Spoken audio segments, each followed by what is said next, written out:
These crops need to be loaded for transport by the day's end. A little more than a moment of my time, don't you think? I'm sorry.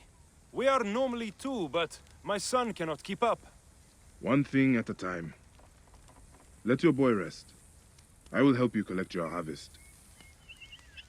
He is too young to be working the fields. I know it, but my field hands ran off when I couldn't pay. The tax collectors demand all my grain, or they will burn my house down. Thank you, sir. Now I'll be able to pay Sefetu's dogs off. This time at least. Tell me about these tax collectors. They ride the roads all around sites, sticking mostly to the outskirts. Their rabid master, Sefetu, has them tax the people for all they have. Let me see if I can find them and convince them to change their ways. You work on your farm and raising your boy. Yes, Ned. Now that he can get some rest, I think my boy will get back his strength.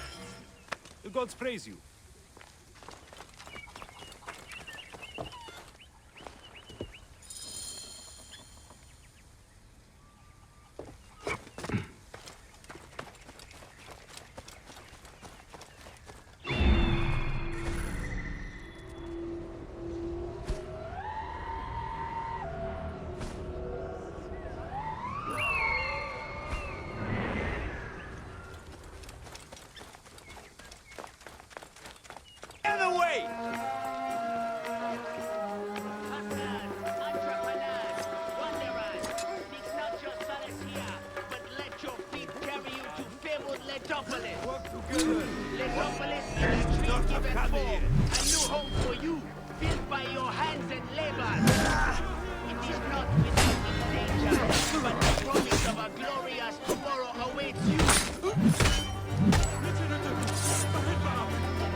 Not just solace here, but let your feet carry you to fame.